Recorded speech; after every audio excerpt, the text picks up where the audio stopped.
Welcome, folks, to Last Week I Learned. This week, we're going to talk 5 articles and 1 idea, as we always do. My apologies for the lower audio quality. AirPods are not functioning well. So, without any further ado, let's dive in. First up, the world's oldest ultramarathon runner is racing against death. So, I'm a former distance runner. I still love reading about running. For some reason, there's just something about it. It's such a gritty, kind of inspirational thing to read about. And this was a fascinating article. This man really started running pretty late in life and competes in these like grueling, 30, 40 mile runs.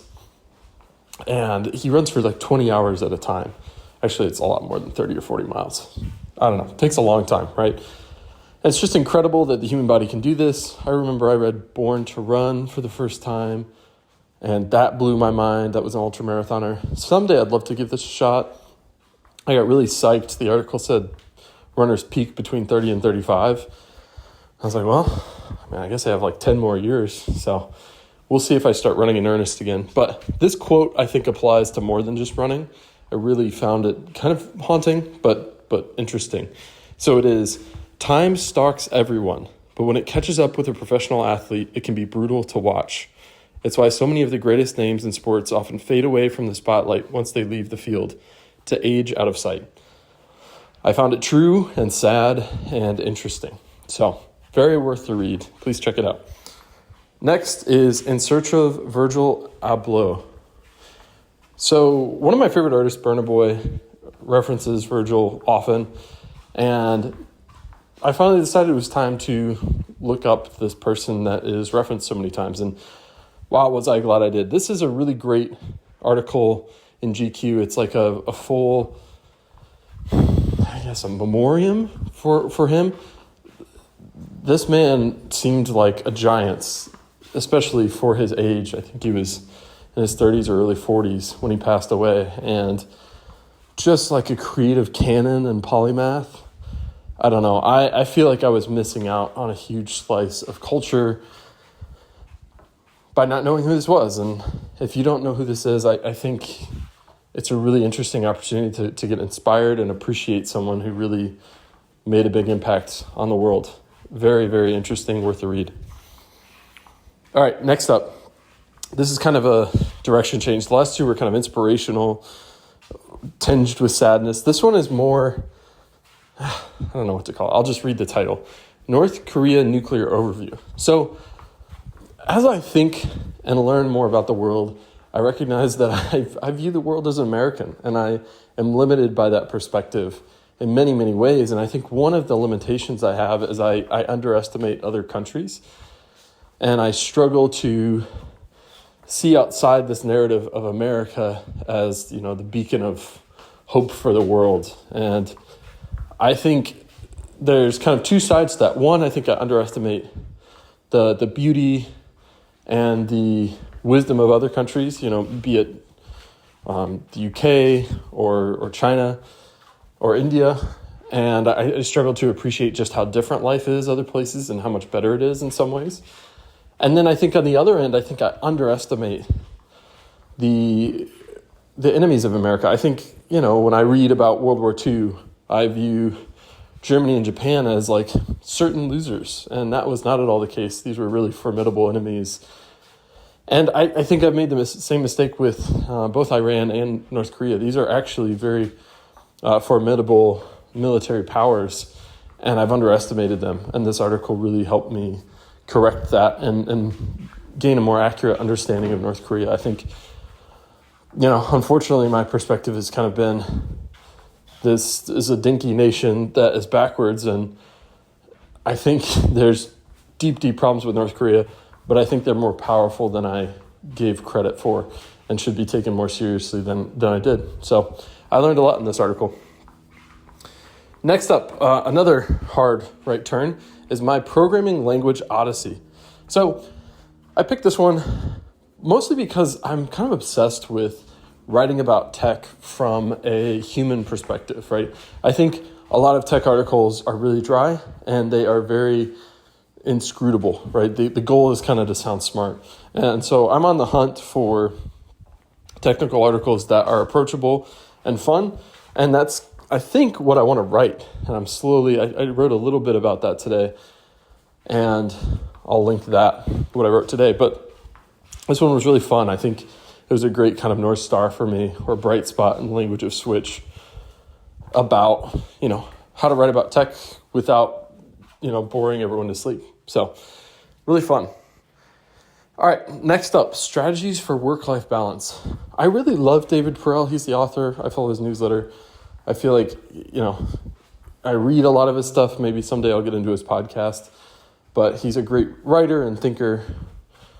And I find so much of what he does interesting. And here he interviewed two really great people, James Clear and Ramit Sethi, two other people that I pay a lot of attention to.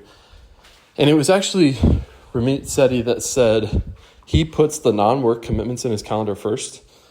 And I've been thinking about meaning in play. I've talked about that a little bit. And I don't know, for the first 3 years out of school, I've taken very little vacation. I've worked a lot. And I haven't seen my friends very often. And I think it's a mistake. And I'm not sure how to change it, or I haven't been in the past. I've known for some amount of time, in my previous relationship, my partner it pointed this out, and I kind of brushed it off, and it's time to take it seriously, and I just didn't know how to. And this is how, I think.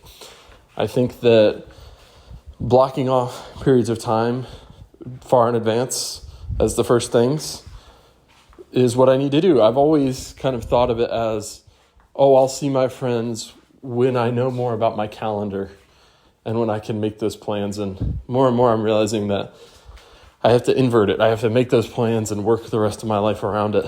So I am going to try to do this, and I'll let folks know how it goes.